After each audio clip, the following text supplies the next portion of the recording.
पहले मैं आपको सिखाऊंगा कि देखते ही कैसे इसका आंसर आप मन में निकाल सकते हो, और फिर सिखाऊंगा इसे प्रॉपर लिखना कैसे पेपर में ताकि आपके फुल नंबर आ सकें। तो आ जाओ देखते हैं अच्छे से। क्वेश्चन ये है कि एक स्टूडेंट है, जब उसने 10 GB डेटा यूज़ किया तो उसका बिल आया 350 रुपये का। जब 20 GB डेटा यूज़ किया तो बिल आया 550 रुपये का। अब इस बिल में आ क्या क्या रहा है? बिल में एक तो है फिक्स चार्ज, चाहे डेटा यूज़ करो चाहे मत करो आएगा ही आएगा, ठीक है। उसके बाद क्या आता है? उसके बाद आता है पर GB कॉस्ट। पर GB कॉस्ट का ये मतलब है कि जितना GB आप यूज़ करोगे हर एक GB का आपको पैसा देना पड़ेगा कुछ, ठीक है। समझ में आ गई होगी बात। जैसे एग्जांपल लेते हैं, मान लो 500 रुपये का फिक्स चार्ज है और 10 रुपये हर एक GB का लग रहा है, तो देखो 500 रुपये तो देना ही देना है। अब 1 GB यूज़ किया तो 510 हो गया, 2 यूज़ किया तो 520 हो गया। तो इतनी बात समझ में आ गई होगी। अब यहाँ पे हमें क्या निकालना है कि फिक्स चार्ज कितना है और पर GB कॉस्ट कितना है, हर एक GB का वो कितना पे कर रही है। तो देखो कैसे निकलेगा, बहुत आसान है। 10 GB का 350 रुपये, 20 GB का 550 रुपये। देखो 10 GB एक्स्ट्रा यूज़ करने का 200 रुपया एक्स्ट्रा लग गया, ठीक है। इसका मतलब 1 GB का कितना, 200/10, ठीक है। डिवाइड कर दो,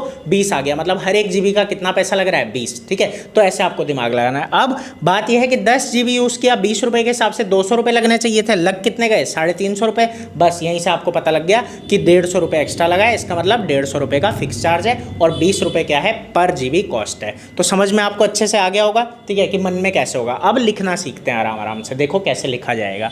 तो देखो यहाँ पे हो क्या रहा है, कैसे कैसे क्वेश्चन बोल रहा है। कह रहा है अगर मंथली बिल वाई डिपेंड करता है अमाउंट ऑफ डेटा यूज। देखो मंथली बिल हमें जो टोटल आ रहा है उसे क्या लेना है, वाई लेना है, ठीक है। उसके बाद जितना हमने डेटा यूज किया है, ठीक है, GB में, उसे एक्स लेना है, ठीक है। 1 GB किया तो एक्स 1 हो जाएगा, 2 किया तो एक्स 2 हो जाएगा, इस तरीके से, ठीक है। अब कह रहा है अकॉर्डिंग टू रिलेशन यहाँ क्या बन रहा है, y = ax + b। इस रिलेशन को आराम से समझो। देखो जब हम कह रहे हैं y = ax + b है, तो देखो x क्या है, जितना GB डेटा हमने यूज किया है, इसका मतलब a क्या है, पर GB कॉस्ट है, ठीक है। क्योंकि दोनों को मल्टीप्लाई करेंगे तो हमें पता लगेगा कितने पैसे लग रहे हैं, ठीक है। और ये b क्या होगा, फिक्स चार्ज। b क्या है यहाँ पे, फिक्स चार्ज है, ठीक है। क्यों, इस पे x का कोई असर नहीं पड़ रहा, ठीक है। ये चाहे x 0 भी हो तो भी b रहेगा ही, ठीक है। तो इस तरीके से लिखा जाता है कि फिक्स चार्ज जो है वो अलग होता है और जो पर GB कॉस्ट है, ठीक है, वो यहाँ पे आती है x के साथ, ax आ गया, ठीक है। Find the values of a and b, a और b निकालो। तो इस तरीके से क्वेश्चन है। देखो मन में तो सीख लिया, अब लिखेंगे कैसे वो सीख लो। तो देखो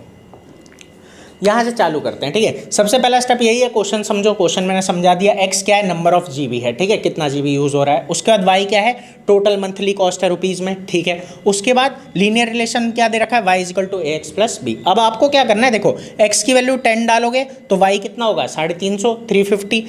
x की 20 डालोगे तो y क्या होगा, 550, ठीक है। इससे इक्वेशन बना लोगे, ठीक है। ऐसे बनेगी इक्वेशन आपकी। क्या क्या आ रहा है, 350 = 10a + b और यहाँ पे 550 = 20a + b। इतनी बात समझ में आ गई।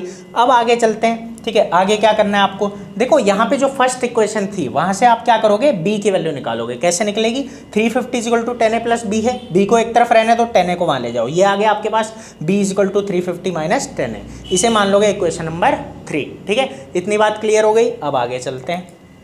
आगे क्या हो रहा है यहाँ पे कि हम थर्ड इक्वेशन को सेकंड इक्वेशन में डाल देंगे। देखो थर्ड इक्वेशन ये थी, 550 = 20a + b था। अब b की जगह पे क्या रख दिया हमने, 350 - 10 है, जो हमने पहली इक्वेशन से निकाला और थर्ड इक्वेशन उसे माना, ठीक है। यहाँ डाला।